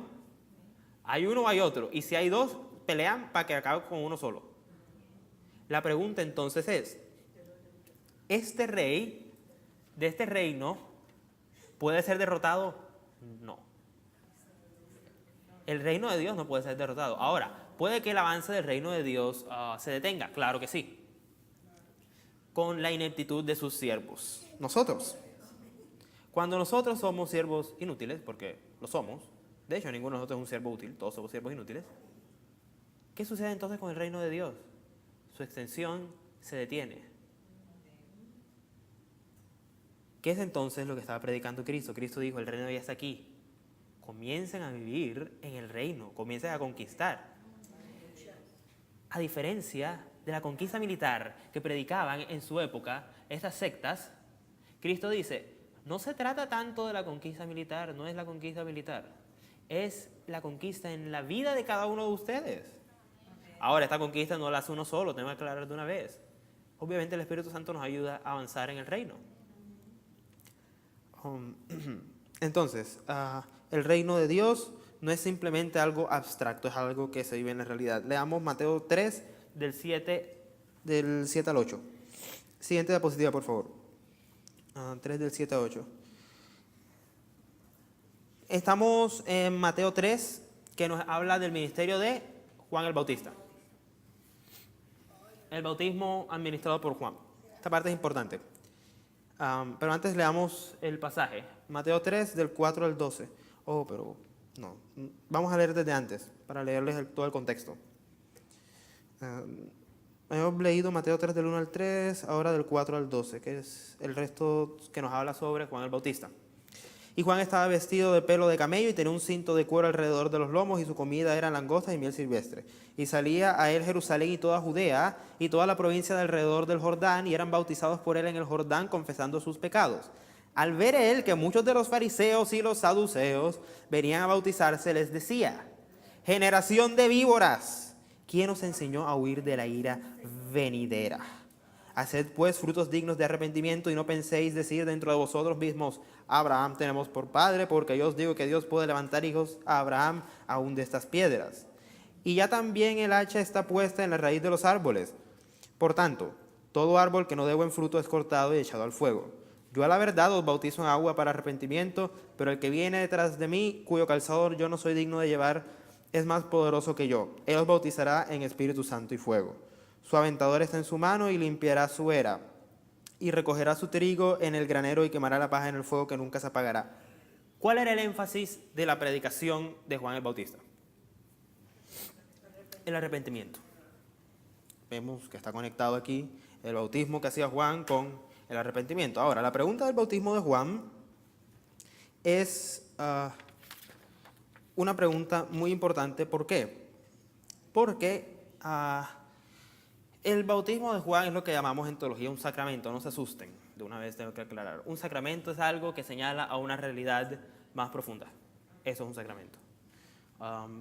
El caso de Juan era... ¿Por qué la importancia de Juan? ¿Por qué Juan el Bautista? ¿Por qué le ponemos al lado del Bautista? Porque en la época los bautismos no los administraba alguien más. Los bautismos del periodo intertestamentario eran autoadministrados. No eran administrados por alguien más. Por eso la importancia de Juan el Bautista, por eso el epíteto, el Bautista. Era nuevo que alguien más bautizara en la época. Ahora, bautismo no significa lavamiento, tengo también que aclarar eso. El lavamiento, un lavamiento ritual, que son dos cosas diferentes. Los lavamientos rituales que efectuaban los judíos eran efectivamente baños rituales. Son diferentes a un bautismo. Ahora, había un bautismo dentro del periodo intertestamentario que es diferente al de Juan. El bautismo de ese periodo de los años del silencio constituía lo que llaman un bautismo de prosélitos. ¿Qué significa eso? Era un bautismo que para los gentiles que se convertían al judaísmo no solo se debían circuncidar, sino que también debían hacer ese bautismo que los identificaba con el pueblo judío. Después de eso pasaban a ser parte del pueblo. Entonces, cuando llega Juan, el bautismo no era una idea nueva. Ya había bautismo en el periodo intertestamentario, pero la connotación del bautismo de Juan sí es muy diferente. Además, el bautismo de Juan no es un bautismo eterno, es un bautismo puntual en la historia de la redención. Juan decía, el bautismo que yo hago es solo para señalar algo. ¿Qué señalaba el bautismo de Juan? Al rey del reino. Era una forma visible de ver lo que no había venido, que era invisible. Cuando Juan entonces los bautizaba, les estaba diciendo estamos preparándonos para. No había nada de mágico en el bautismo de Juan, no había nada diferente como tal en el bautismo de Juan, era una preparación para. Entonces la gente iba a bautizarse. Entonces Juan les decía, bueno, pero ¿qué han visto a ver ustedes acá? ¿Qué han venido a ver? Una caña azotada por el viento. Es ahí un fenómeno que existe hasta el día de hoy, y es que cuando alguien predica, cuando alguien utiliza la palabra de Dios y predica, la gente muchas veces no va por una convicción interna que los compela a ir a escuchar la palabra de Dios. No, muchas veces van simplemente para ver, bueno, ¿qué estará diciendo? Por chismosear simplemente. Iban donde Juan, lo escuchaban y decían, bueno, pero lo que dice es raro, es un tipo raro. Mira cómo vive, cómo come, vive en el desierto, las cosas que come, el tipo no se bañaba y hacía un bautismo. Imagínense, cuando no había un bautista en la época, era algo absolutamente nuevo. Él era el que les echaba el agua. Porque, por cierto, el Jordán no es alto, ¿sabían eso? En la época, nunca lo ha sido. El Jordán es un cosito así chiquitico. No pasa de aquí. Es decir, no podían sumergirse ahí. Juan lo que hacía era que tenía una totomita y le echaba el agua. Era un bautismo. Ahora, ¿ese bautismo acaso los iba a transformar? ¿Los iba a cambiar? No. Cuando se introducían para el bautismo era porque ya habían cambiado, no para cambiar. El bautismo no tenía un poder mágico. Juan nunca dijo que su bautismo tuviera un poder mágico. Era un bautismo de preparación, sí, pero él primero debía confirmar. Ok, si tú te bautizas porque estás esperando también lo mismo que yo espero. ¿Qué esperas? Al Mesías. Y por eso, en ese ámbito del bautismo de Juan, que es diferente, es cuando llega al que él estaba anunciando. Llega Cristo. Este es el Cordero de Dios que quita el pecado del mundo. Una frase bastante conocida de los evangelios, que todos también, los tres evangelios sinópticos, tienen el récord de tales palabras dichas por Juan. Este es el Cordero que quita el pecado del mundo. ¿Por qué la importancia de eso que dijo Juan en ese momento?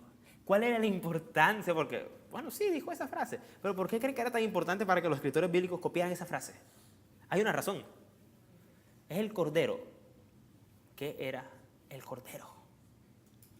Bueno, en este caso no era qué, sino quién era el Cordero. El Cordero era una obvia alusión al Cordero Pascual, el Cordero que sacrificaban una vez al año por el pecado del pueblo. Cuando él dice, este es el Cordero, él está diciendo efectivamente, es el Mesías. Juan estaba confesando públicamente que ese era para el cual ellos se estaban bautizando en su preparación. Ese es. acaba de llegar, el reino de Dios efectivamente ya nos ha acercado, el reino de Dios ya está aquí. Cuando entonces ven a Jesús, Él les dice, efectivamente ese es.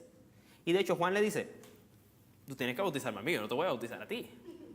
Imagínate, yo he predicado de ti toda la vida y hasta ahora es que llegas, al fin puedo ser bautizado. ¿Y por qué le dice el Señor? No, yo a ti no te voy a bautizar, al contrario, tú tienes que bautizarme a mí. Vamos a ver esa parte ahora un poquito más específica. ¿En qué contexto Juan estaba bautizando? Estaba bautizando en el mundo judío. Entonces ya entendemos qué significaba para el judío de la época lo novedoso de ser bautizado por otra persona. Ellos no conocían eso, no existía en su cultura. Durante el periodo intertestamentario nunca había habido un bautista. Nunca. Era nuevo. Alguien que bautiza a otras personas, eso es novedoso. Por eso iban a verlo, no tanto porque quisieran en serio arrepentirse de sus pecados. ¿Cuál era la frase que utilizaba Juan? Convertidos. Arrepentidos, la palabra griega aquí es metanoia, metanoietes. Metanoia significa, puede traducirse como conversión y tiene la connotación de ser un verbo que significa esto: girar, voltear, dar una vuelta. Conversión radical, traduce. Él decía, ustedes tienen que cambiar de raíz. No es simplemente que yo les eche la agüita. Cualquiera puede echar la agüita. La novedad no era que él fuera el bautista, no. La novedad era arrepentidos. Esa era la novedad. ¿Hace cuánto los judíos no escuchaban el término arrepentirse? Es una buena pregunta del contexto histórico. Recuerden que una de las cosas que estamos viendo es el contexto histórico para entender mejor la teología del Nuevo Testamento. En el periodo intertestamentario creció la idea judía que el hombre se salvaba él mismo mediante las obras de la ley. No era la concepción del Antiguo Testamento, era la concepción de la interpretación rabínica del periodo intertestamentario. Para los judíos de la época que estaban escuchando a sus rabinos, porque los judíos van todas las semanas a estudiar con su rabino, los varones, cuando Juan dijo eso, todos quedaron asombrados. ¿Cómo así? ¿Significa que lo que nosotros hemos hecho hasta el momento no sirve para nada? Efectivamente, eso es lo que estaba diciendo Juan. Ustedes en serio no conocen el espíritu de la ley. Ustedes hacen las obras de la ley, no significa que entiendan lo que hacen. ¿Entienden acaso lo que hacen? Por eso deben cambiar, deben dar esa vuelta de 180 grados. Ahora recuerden, este bautismo de Juan es específico del punto de la historia en el que él está. El bautismo de Juan no se ha repetido ni se repetirá, porque él solo señalaba hacia. Era la preparación para. Después de Cristo no hay necesidad de más bautismo de perdón de pecados como el de Juan. No hay que prepararse para Cristo, porque Cristo ya vino y cumplió. Ahora vemos, en el caso de Juan, Juan estaba esperando hacia adelante. Cuando llegó, ya todos los demás tenemos que ver hacia atrás. Ya no vemos hacia adelante, vemos hacia atrás, hacia lo que hizo Cristo ya. ¿Por qué he utilizado tanto tiempo para explicar bien el contexto de Juan, que creen los judíos en la época de Juan? Porque existen teólogos que tienen ideas muy raras sobre lo que pasó el día del bautismo de Jesús. Porque para ellos, por ejemplo, mediante el bautismo de Jesús, Jesús se estaba identificando con los pecadores. Tal idea no puede ser cierta. Ciertamente, si Juan dice que Él es el Cordero que quita el pecado del mundo, significa que Cristo no tenía pecado. Juan sabía quién era y que por lo tanto era impecable. Eso es lo que significa de hecho ser impecable. Cuando uno dice, no, está todo limpio, está todo impecable. ¿Qué significa? Que todo está sin mancha. Eso es lo que se refería. Cuando Juan dijo, este es el Cordero que quita el pecado del mundo, significaba en serio, lo quita. No simplemente ya lo cubre como todos los corderitos anteriores, porque expiación originalmente significaba cubrir, no quitar. Ya este cordero no simplemente va a quitar, sino que este cordero va a erradicar, destruir el pecado. Él lo quita. Ahora, lo que Juan no sabía era que Jesús lo iba a quitar mediante su propia muerte, cargando el pecado literalmente. Obviamente las habilidades de Juan no llegaban hasta allá, Dios no le concedió ver eso. Pero Juan sí se dio cuenta de que era diferente. Ahora, puede que Juan estuviera en una crisis cuando Cristo estaba por primera vez en su ministerio, sí. Recordemos que él manda a preguntar, bueno, ¿eres tú el Cristo? Juan estaba esperando una cosa totalmente diferente a la que sucedió. Él estaba imaginando el reino de Dios, no como la irrupción del león futuro en el león presente, donde el Hijo de Dios viene y hace su obra aquí, pero no es nada del otro mundo. No era nada del otro mundo. Cristo no salió con una gran espada llameante a matar a todo el mundo. Todo el mundo quedó como, pero... Y para rematar, qué cómico, la entrada triunfal entró en un burrito. Y lo que la gente generalmente nos muestran en las películas es que la gente cuando está haciendo así con las palmas está adorándolo, no, estaban burlándose. Era una burla. Ellos claro que se estaban burlando. Imagínense, o sea, claro, igualito que en la profecía, va a entrar regocíjate, hija de Sion, porque viene tu rey. No, estaban burlándose. Claro que sí, sobre todo en Jerusalén, imagínense, estaban cerquita de todos los teólogos que tenían esa tradición de la teología intertestamentaria. Para ellos era inconcebible que el Mesías fuera humilde. Era una locura, no podían verlo. Ahora, exactamente lo mismo debe pasar ahora en los tiempos finales que lo que pasó en ese momento. En ese momento había un cumplimiento escatológico de las cosas. Ahora estamos en ese mismo cumplimiento escatológico. La gente otra vez está totalmente cegada. No van a reconocer nada. Y por eso, cuando todos estén en lo suyo, cada quien, no, eso ya no vuelve, dicen. Va a volver. Cuando todo el mundo diga ya no vuelve, es que vuelve. Así es como va a suceder necesariamente. Hay ciertas señales y cosas, pero aquí no estoy para hablar de escatología. Solo de la escatología desde el punto de vista de los sinópticos, que es limitada porque todavía uno en los sinópticos no tiene toda la revelación de la escatología. Uno tendría que leer también lo que dice Pablo y Juan al respecto. Bien, entonces, el concepto que predicaba Juan de arrepentimiento era el de volver hacia Dios. El judaísmo de la época creía que el arrepentimiento era hacer buenas obras. Es decir, para ellos, la conversión se volvía a repetir cuando se incumplían los mandamientos y se volvía a la obediencia. Eso es un punto central que quiero que entiendan. Para el judío de la época, y quiero que se den cuenta cuál es la similitud con muchas de las cosas que pasan hoy en día. Para el judío de la época, ok, digamos que yo era un gentil, hacía el bautismo de prosélitos, entraba a ser parte del pueblo judío. Bien, comenzaba en mi cumplimiento de la ley, porque los judíos me habían enseñado que tenía que cumplirla para poder alcanzar la salvación mediante el cumplimiento estricto de la ley y de las obras de la ley. Recuerden, lo malo no es el cumplimiento de la ley, sino de las obras de la ley. Yo voy en mi camino cumpliendo las obras de la ley y de repente alguna obra no cumplo. ¡Pam! Caigo. Perdido, decían ellos enseguida. Perdido. No hay nada que hacer. Entonces, ¿qué se hacía? Todo el sistema sacrificial. Tenías que ir donde el sumo sacerdote, traer el corderito, degollarlo y tal, y después listo, otra vez. He sido restaurado, entonces sigue. Y otra vez, ¡pam! Cayó. No puede ser. Si fuera así, todos los días hay que llevar un poco de cordero, imagínense. Hubieran matado a los corderos de la humanidad. Por eso Cristo es el único cordero. Porque es perfecto. No hay sentido para seguir matando corderitos. De hecho, tal es la mente judía, porque ellos son bastante tercos, que Dios tuvo que destruirles el templo, porque de lo contrario, si el templo estuviera hoy en día puesto en Jerusalén, ahí estarían todavía haciendo matanza de corderos. Me imagino la Asociación Protectora de Animales llega y dice, entonces ponen, imagínense todo lo que sucedería. Sí, efectivamente, no, ellos violan los derechos de los animales.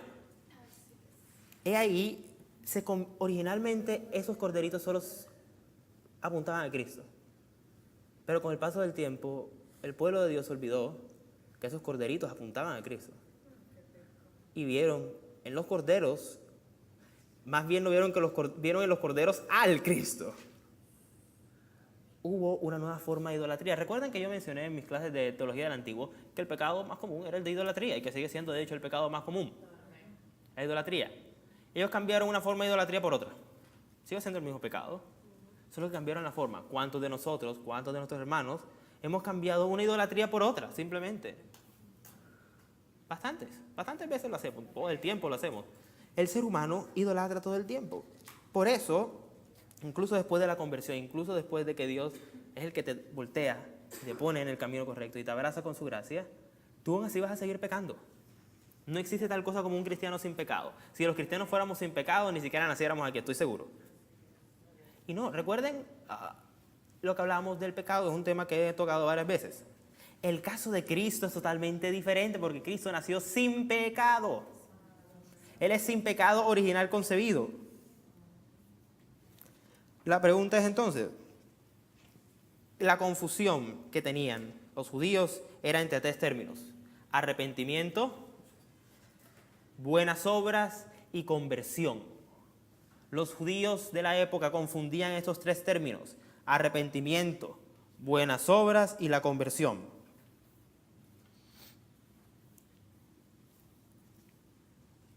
Repito, arrepentimiento, buenas obras y conversión.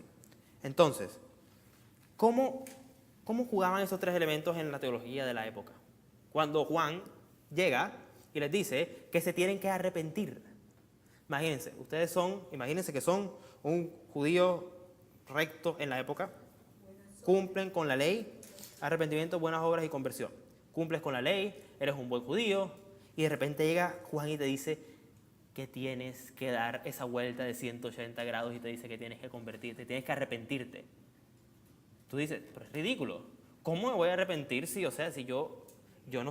¿Cómo de qué me voy a arrepentir?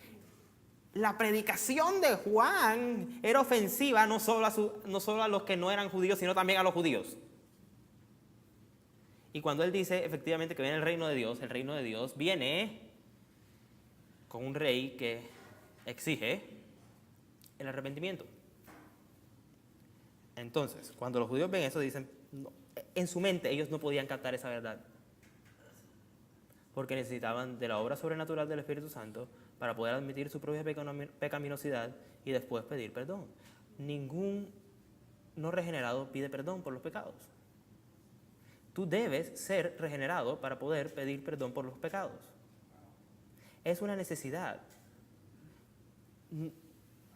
Si no, tú eres impío o eres regenerado.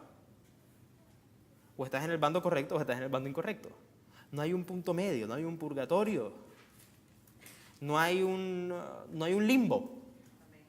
Nadie está en el limbo con Dios. O estás o no estás. Por eso, Juan hacía énfasis: cuando ustedes se convierten, en serio deben convertirse, una conversión radical. Y recuerden que la palabra arrepentimiento, en hebreo, cuando la vimos en teología del Antiguo, significaba eso, un giro de 180 grados, de una actitud de algo hacia otra cosa. No significaba simplemente decir, sí, yo me equivoqué. No, el pecado no es una equivocación, el pecado es una transgresión de la ley. Es una rebelión. Eso es el pecado. Juan entonces hacía énfasis en ese pecado. Y por eso a la gente le parecía raro. Él habla de pecado. ¿Cuántas veces ha pasado eso actualmente? Uy, qué tipo tan raro, está hablando del pecado, ¿qué es eso? Muchos cristianos, muy sinceramente, no creo que crean en el pecado últimamente. Por cosas que he escuchado y que me han dicho, la doctrina del pecado ya no es predicada desde los púlpitos. La gente no sabe que en serio Dios castiga el pecado, es un Dios justiciero. Ahora, que no lo castigue inmediatamente, pues no. Pero de que lo va a castigar, lo va a castigar. Castiga el pecado de sus hijos, no va a castigar el pecado de aquellos que no son sus hijos. Entonces Juan les dice, efectivamente tienen que convertirse, todos ustedes. En el judaísmo de la época existía el bautismo para gentiles que pasaban al judaísmo, ya mencioné eso, pero el de Juan era específicamente para judíos, lo cual lo hacía bastante especial. Les decía a los judíos que efectivamente ellos no eran diferentes a los gentiles y aún así necesitaban pedir perdón por sus pecados. Eso era lo que estaba diciendo Juan. Tratemos de llevar esa analogía a nuestros tiempos y te aseguro que también nos van a ver cómo veían a Juan en la época. Juan proclamaba el reino venidero y su bautismo era de preparación. Por eso, vuelvo a decirles, el bautismo de Juan era algo específico. Era el último profeta, pues todavía señalaba lo que había de venir. Es importante recalcar eso. Siguiente, por favor. Entonces, Juan señalaba y decía efectivamente, viene, hasta que llegó. Y cuando lo tuvieron enfrente, nadie le creyó.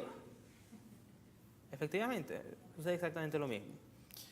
Y cuando venga por segunda vez va a pasar lo mismo. Dice la Biblia que la gente, los impíos, no van a querer verlo y van a tratar de matarse y no van a poder matarse. Van a tirarse de los peñados y van a tratar de matarse y no van a poder. Sino que viene el juicio y después del juicio la condenación eterna. O para nosotros la salvación eterna. Entonces, el bautismo ya del Señor Jesucristo. Mateo 3, del 13 al 17. Veamos. Entonces vino Jesús a Galilea y vino Jesús de Galilea a Juan al Jordán para ser bautizado por él. Mas Juan se lo ponía diciendo: yo necesito ser bautizado por ti y tú vienes a mí. Lo que les mencioné anteriormente. Pero Jesús respondió: deja ahora, porque así conviene que cumplamos toda justicia. Entonces le dejó. Y Jesús, luego, después de que fue bautizado, subió luego del agua. Y aquí los cielos fueron abiertos y vio al Espíritu de Dios que descendía como paloma y venía sobre él. Y hubo una voz de los cielos que decía: ese es mi hijo amado en quien tengo complacencia. Este es un pasaje muy conocido y ustedes dirán que vas a decir no del pasaje porque todos lo conocemos bien, sí, bajo la palomita. No, ese es el primer detalle que quiero tocar. Dice como paloma, no dice que era una paloma. Mucha gente se imagina el Espíritu Santo como literalmente se imagina una paloma. No, no es una paloma, era como una paloma. Esa parte es importante. Recuerden los antropomorfismos. Ahora nunca puedes decir que Dios, imaginarte que Dios tiene un ojo, una cara, una mano, un pie. No, siempre hay que verlo como los antropomorfismos. Dios balbuceándonos, diciéndolo como a los bebés: ay, ay, ay, ay, chiquito, ay, ay, ay, ay. Igualito. Entonces, vemos que la pregunta es la siguiente: ¿qué significó el bautismo de Cristo? ¿Significaba entonces que Cristo tenía que prepararse para él mismo? Si al contrario, si el bautismo de Juan señalaba que él iba a venir, no tiene sentido. Entonces, por eso a Juan no le cabía en la cabeza: ¿cómo me vas a decir tú que yo te tengo que bautizar a ti? Aquí vemos la actitud que era muy parecida, si no igual, a la de los judíos de la época. Si los demás judíos decían: si nosotros somos el pueblo de Dios, ¿para qué debemos prepararnos? Juan ahora decía: ¿por qué tú me has de bautizar a mí? Vemos aquí que ciertas actitudes podemos tenerlas muy iguales a los impíos y ni siquiera darnos cuenta. Que entonces Cristo, cuando le dice lo que le dice, es que Juan recapacita y entiende, claro, ¿qué palabra utilizó Cristo? Obediencia. ¿Por qué utilizó la palabra obediencia? ¿En qué estado se encontraba Cristo en ese momento? El estado de humillación. Eso lo vimos en Cristología. Significaba que Cristo debía cumplir con la ley. Es decir, imagínense ustedes una cosa: si Juan hubiera sido tan terco que no hubiera bautizado a Cristo, ¿qué hubiera pasado? ¿Qué hubiera pasado? Imagínense, si la voluntad humana detiene a la voluntad divina, ¿qué sucede? Eso nos dice algo también sobre el tema que ya vimos de la soberanía de Dios. Eso lo vimos en el Antiguo Testamento, sin embargo, vamos a repetirlo en el Nuevo, pero en Pablo, no en los sinópticos. He aquí un punto muy delicado que no quiero decirlo tan abiertamente porque puede causar mucha controversia, pero es el siguiente: Juan tenía opción. ¿Podía Juan ser tan recalcitrante y decirle a Jesús que no lo bautizara? Entonces, si Juan no pudo detener la voluntad de Dios, ¿por qué decimos actualmente que nosotros podemos detener la voluntad de Dios? ¿Por qué decimos que podemos detener el reino de Dios? Lo detenemos, sí, pero el reino avanza por otras partes. Que no avance por tu parte, a Dios no le interesa. Dios te dice: bueno, no hagas nada, quédate ahí, espera. Y después viene la tormenta, nos da un sacudón y después salimos así cojeando, pero seguimos: sí, Señor, voy a seguir el reino, voy a seguir. Ay, ay, ay. Es ahí una de las preguntas que siempre tenemos que hacernos: ¿qué pasa con el reino? ¿Qué estamos haciendo nosotros con el reino? Bien, no hagamos lo mismo que hizo Juan. Entonces, en el versículo 15 vemos que dice que este es mi hijo amado en quien tengo complacencia. Cuando se oye la voz del cielo que dice eso, vemos que amado significa aquí elegido. Otra vez la palabra elección. Ser amado por Dios, yo expliqué en teología del Antiguo Testamento que significaba ser elegido. El amor de Dios revela su elección. ¿En qué sentido fue Jesucristo elegido por Dios Padre? Fue elegido para representar a los escogidos y para salvarlos. Ahora, cuando utilizamos el término elegido, amor y elección son equivalentes en la Biblia. Dios elige a aquellos quienes ama y ama a aquellos quienes elige. No simplemente son dos términos que no podemos separar, ni podemos decir que ¿qué precede? ¿La elección o el amor? No podemos decir. Es básicamente el beneplácito divino. Dios ama porque quiere. Tú no lo obligas a amarte, Dios no tiene por qué amarte y aún así lo hace. Es decir, que Dios te elige. Son términos correlativos. Vemos aquí que Jesús es objeto de un llamamiento divino, sí, perfectamente. Esto no representa ningún problema teológico para nosotros. El clase de bautismo, ¿por qué? ¿Para qué recibió el bautismo? ¿Se benefició Cristo del bautismo de alguna manera? Esta pregunta es importante, porque ciertamente los demás se bautizaban para obtener un beneficio de ese bautismo, para entrar a una nueva comunión con Dios o para limpiar sus pecados. Entonces, ¿Cristo para qué se bautizó? ¿Había algún beneficio en que Cristo se bautizara? De hecho, le ordenó a Juan que lo bautizara. ¿Había algún beneficio? La respuesta es sí. Recuerden que estábamos en el estado de humillación. Cristo estaba en el estado de humillación. ¿Qué significaba el estado de humillación? Que aún así, en su naturaleza humana, necesitaba de cierta ayuda de la gracia divina, y el bautismo, como medio de gracia que es, confería gracia y alimentaba con gracia a la naturaleza humana del Señor. Última diapositiva. Anterior. Esta es la última pregunta, que es muy importante, y es si el reino de Dios significa, cuando él dice ha venido el reino de Dios, ¿cuál es la traducción correcta ahí? ¿Significa que el reino de Dios está entre nosotros, ya está entre nosotros, o que si todavía el reino de Dios va a venir? Ciertamente esta pregunta ya la vimos un poquito antes, y la respuesta me parece que es bastante clara. El reino de Dios ya ha venido, ya está entre nosotros, y es algo que va avanzando día a día, no es algo estático. Y no significa que gobierne todo enseguida, no, pero va a venir un punto en la historia donde va a ser el cumplimiento. Cristo viene y establece el reino de una vez y para siempre. Todos aquellos que estén opuestos al reino van a ser destruidos, porque eso es lo que hace un rey con sus enemigos. Y sin embargo, recordemos que incluso es misericordioso cuando Dios castiga. Esta pregunta ha ocupado a muchos teólogos. Vamos a ver qué escribe aquí. Algunos dicen que el reino no ha venido y por lo tanto el presente siglo es inherentemente malo, creando una regresión al monasticismo. ¿Qué quiero decir con eso? Hay ciertos teólogos, muy sinceros cristianos y todo, claro que sí, que creen que el reino de Dios todavía no ha venido. Eso es una idea muy peligrosa, porque nosotros hemos visto que el reino de Dios ya está aquí y que nuestra misión es extenderlo.